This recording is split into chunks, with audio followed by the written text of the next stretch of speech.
Hello students, my name is Neeraj और मैं आज फिर आया हूँ आपके लिए कैश फ्लो जो टॉपिक चल रहा था उसको आगे बढ़ाने के लिए।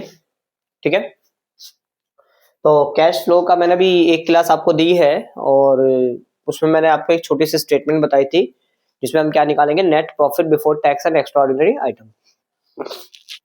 ठीक है, पहला काम आपका ये होगा कि भाई आप जो स्टेटमेंट मैंने अपने को बनाई थी छोटी सी एक वर्किंग नोट टाइप का, और तो आपको ना वो एक बार बिना देखे मतलब लर्न करके लिख के देखनी है। ये मत सोचना है दिमाग में कि भाई हमने वो करते करते याद होगी। तो करते करते जो याद वाला जो सिलसिला होता है उसमें जब हम क्वेश्चन को करने बैठेंगे तो वो टेस्ट नहीं आएगा क्वेश्चन करने में, जो आना चाहिए एक्चुअल में, जो उसका मजा है काम करने का। ठीक है, कुछ नहीं करना उसमें, याद करने के लिए आपको चेंज इन P&L लिखना है सबसे पहले, और दो हमारे डिविडेंड होते हैं, प्रपोज डिविडेंड, इंटरिम डिविडेंड, उनको ऐड करना है। ट्रांसफर रिजर्व ऐड करना है, 3 आइटम ये हो गए। ठीक है, चौथा प्रोविजन फॉर टैक्स ऐड करना है।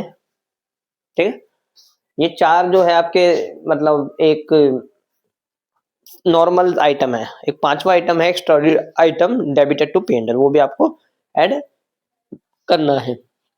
ठीक है, और माइनस करने हैं आपको 2 चीजें, जिसमें extraordinary item credited to P&L है, और जो नेक्स्ट है वो है रिफंड ऑफ टैक्स, वो भी माइनस आपको करना है। जैसे मेरे को लर्न हुआ पड़ा है, आपको भी हो जाएगा, कोई बड़ी बात नहीं है, बस आपको 10 एक मिनट की ट्राई करनी पड़ेगी।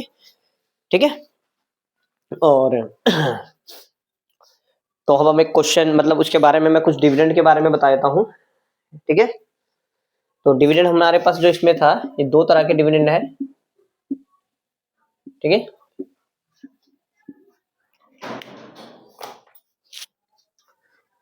जिसमें एक डिविडेंड है प्रपोज डिविडेंड,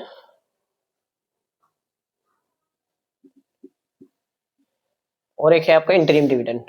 ठीक है, ये वैसे मैं आपको बता चुका हूँ क्या है, मगर मैं लिखवा भी देता हूँ एक बार। प्रपोज डिविडेंड क्या होता है, रेगुलरली पेड किया जाता है, रेगुलरली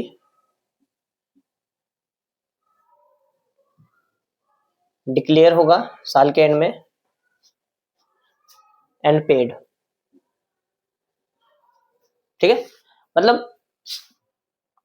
प्रपोज डिक्लेयर इन शब्दों के लिए आपके लिए कोई ज्यादा वो नहीं है। मतलब साल के एंड में हमने प्रपोज करना है, और फिर जैसे कि 31 मार्च आया और उससे पहले आपने एक मीटिंग करी, उसमें आपने प्रपोज करा दिया है, और उसके कुछ महीने 6 महीने के अंदर अंदर आपको उसे डिक्लेयर कर देना है। ठीक है, मतलब सीधी सी बात है, अगर कोई डिविडेंड करंट ईयर में कोई प्रपोज हो रहा है तो नेक्स्ट ईयर में जाके पेड होगा। ठीक है, और ये रेगुलर होता है, जनरली हर साल के एंड में हम प्रपोज करेंगे डिविडेंड, और अपने डिविडेंड शेयर होल्डर को कुछ दिन बाद वो पेमेंट कर देंगे। ठीक है, और इंटरिम डिविडेंड क्या होता है, ये क्या होता है, इरेगुलर होता है, रेगुलर होता है, और declare and paid in same year. भाई आज ही हमने डिक्लेयर किया और 10-12 दिन बाद या फिर महीने भर बाद उसकी पेमेंट कर दी। ये जब होता है जब प्रॉफिट हमारा ज्यादा होता है। ठीक है ना, और ये नॉर्मल प्रॉफिट के केस में देते रहते हैं हम हर साल। ठीक है, कभी परसेंटेज में चेंज भी हो सकती है अगर आपका इक्विटी शेयर कैपिटल है। ठीक है, अभी मेन क्या है, हमें इसकी अकाउंटिंग सीखनी है, तो थोड़ा इसे नोट कर लीजिएगा, मैं थोड़ा रफ करूंगा, और इन दोनों की जो ट्रीटमेंट आपको बताने वाला हूँ कि कैसे हम कैश फ्लो में इसको वर्क करेंगे इसके ऊपर। ठीक है,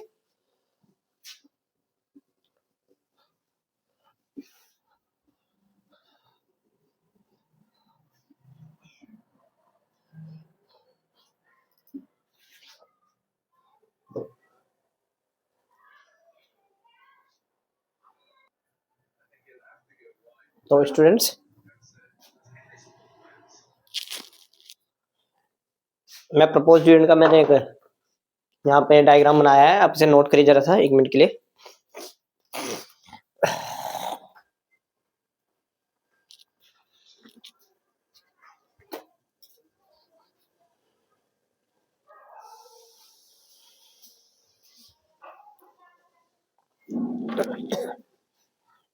देखिए बेटा, चलिए,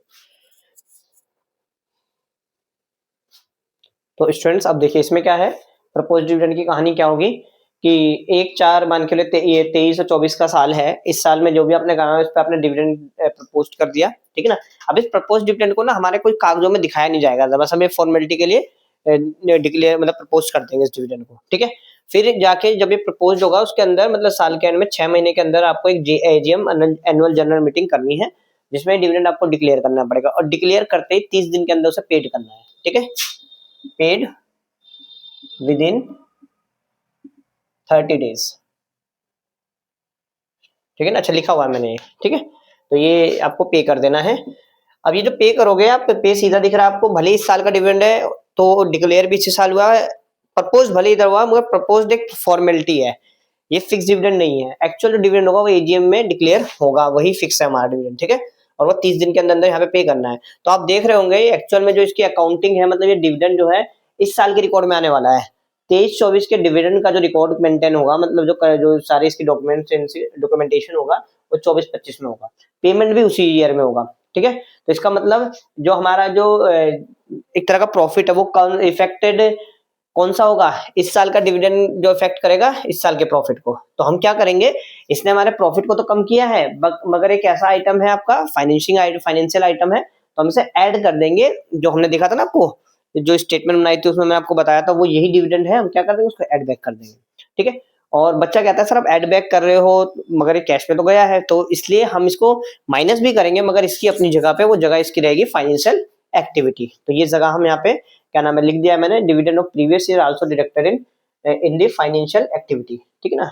उसी साल के कैश फ्लो के स्टेटमेंट जो हमारा थर्ड नीचे में पार्ट बनेगा फाइनेंशियल एक्टिविटी में, उसी डिविडेंड को माइनस कर देंगे, ठीक है। तो इसे नोट कर लीजिए, पॉइंट मैंने लिख दिया है, जो चीजें मैंने अभी बोली है उसको ही मैंने लिखा है। इसमें लिखा है net profit before tax and extraordinary item, जो अभी मैंने स्टेटमेंट बनाया था उसमें निकालना सीखा है। इसमें मैं करूंगा अभी क्वेश्चन बहुत आसान लगेंगे, जब मैं सब कुछ आपको लिखवा के तब मैं करूंगा तब आपको आसान लगेगा, ठीक है। और वहां पे मैं दोबारा दोबारा इन बातों को बोलूंगा अभी, ठीक है। इसको नोट कर लीजिए आप। और इंटरिम डिविडेंड का क्या होगा भाई, इंटरिम डिविडेंड में तो कोई डिविडेंड में ऐसा कुछ होता नहीं कि प्रीवियस ईयर प्रपोज किया फिर करंट ईयर में पेमेंट किया। ये क्या है, अचानक से किसी भी साल हमने प्रपोज कर दिया, मतलब डिक्लेयर किया, उसी साल में हमने मतलब कुछ दिन बाद आपने वही विद इन 30 डेज आपने पेड भी कर दिया, ठीक है। तो अब ये क्या है कि ये वही करंट ईयर का ऐड भी होगा और करंट ईयर का नीचे फाइनेंशियल एक्टिविटी में लेस भी होगा, तो इसमें कोई बड़ा बात नहीं है, समझने वाली ज्यादा बातें नहीं है, ठीक है ना। ओके, तो इसे आप नोट कर लीजिए जरा, ठीक है। जो जो मैं बोल रहा हूँ, जो जो मैं लिख रहा हूँ, नोट करना बहुत जरूरी है, ठीक है। नोट करिए आप इतने। तो स्टूडेंट मैंने एक एग्जांपल लिखा है आपको, ये स्टेटमेंट छोटी सी जो वर्किंग नोट था उसे समझाने के लिए, बहुत सिंपल एग्जांपल है, ठीक है। तो इसमें मैंने आपको बताया था सबसे पहले हमें क्या करना होता है, net profit before tax and extra item एक टर्म निकालना होता है, जिसके लिए हमें क्या करना है, पहले मैं लिख देता हूँ कैलकुलेशन। पहले आपको ये जो टर्म है वो सीखना पड़ेगा अच्छे से, मेरे ख्याल से ये थोड़ा सा आप कह सकते हैं एक अहम हिस्सा है इस कैश फ्लो स्टेटमेंट का, ठीक है। Calculation of net profit before tax and extra item, ये थोड़ा सा बड़ा टर्म है इसलिए मैं शॉर्ट में लिख रहा हूँ, ठीक है। Net profit before tax and extra ordinary item, ठीक है। सबसे पहले हम चेंज इन P&L लिखेंगे। 2 लाख से 3,20,000 हो गया, तो 1,20,000 की इंक्रीमेंट हुई है। आई मीन 3/20 माइनस 200, ठीक है। के में बात करूंगा मैं इसे, मतलब 120,000, ठीक है। जर्नलिज्म में हम क्या करेंगे, देखते हैं कितना आपने ट्रांसफर किया जर्नलिज्म में। 50 से 80 हो गया, इसका मतलब 50 तो पहले था रिजर्व, अब 80 हो गया, इसका मतलब 30,000 आपने और भी अपने P&L में से निकाल के डाला है उसके अंदर, ठीक है। तो ट्रांसफर इन जर्नलिज्म, तो ये कितना हो गया आपका 30,000। अब बात करते हैं प्रपोज डिविडेंड की। ऐसे प्लस का साइन मैंने लगा दिया है दोबारा ही, ठीक है।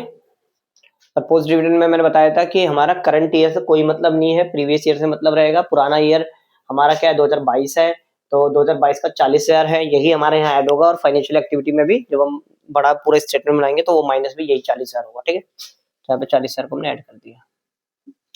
और इंटरिम डिविडेंड की कहानी कोई प्रीवियस ईयर करंट ईयर की होती नहीं, सीधा करंट ईयर एक ही शब्द होता है करंट ईयर। फिर भी क्वेश्चन में कभी लिख देता है कंफ्यूज करने के लिए, तो आप करंट ईयर वाला ही देखेंगे, ठीक है ना। तो ये तो हो गया प्रीवियस ईयर का, ये है इंटरिम डिविडेंड। सीधा तो कोई आपको याद रखना है कि इसमें पुराने वाला डिविडेंड ऐड करना है, मतलब पिछले साल का, और यहाँ पे जो इंटरिम डिविडेंड ऐड होगा वो क्या होगा, करंट ईयर का।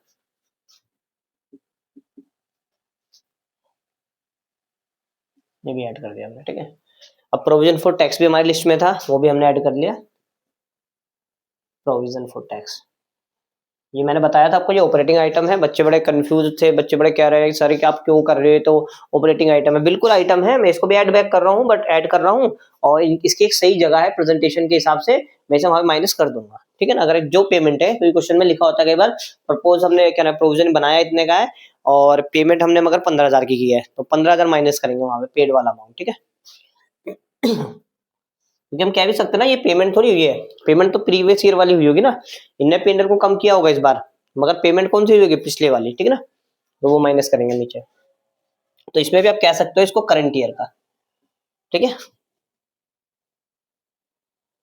तो ये आपका, और तो कुछ जो एक दो एक्स्ट्राऑर्डिनरी आइटम वाले भी इसमें बात नहीं होगी ना, रिफंड ऑफ टैक्स से बहुत कम क्वेश्चनों में होता है, तो वो भी मैं करूंगा, मगर अभी आपको मेन जो है ना, ये चीजें जरूर समझनी है, चारों आइटम का एडजस्टमेंट कैसे होगा, ठीक है।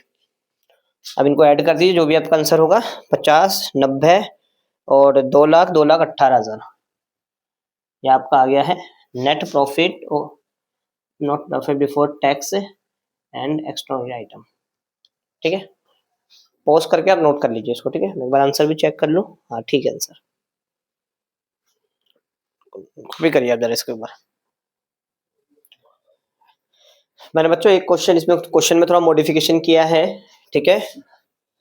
तो पहले इस क्वेश्चन का रूल ये होगा कि आप खुद पहले एक बार करके देखेंगे, उसके बाद मेरे सॉल्यूशन को आप देखेंगे, ठीक है ना। आप चेक करेंगे कि आपके कितना समझ में आया है, कितना दिमाग में चीजें ठहरी है, ठीक है ना, ठीक है। तो आप पोस्ट करके एक बार कॉपी करिए, मैं तो इसे कराना लग जाता हूँ, अभी आप इसे ना देखेंगे, नहीं देखेंगे, ठीक है। देखिए बेटा, 4 लाख से 5,60,000 हो गया, इसका मतलब आपका जो पी&एल बढ़ा है वो है 1,60,000, ठीक है।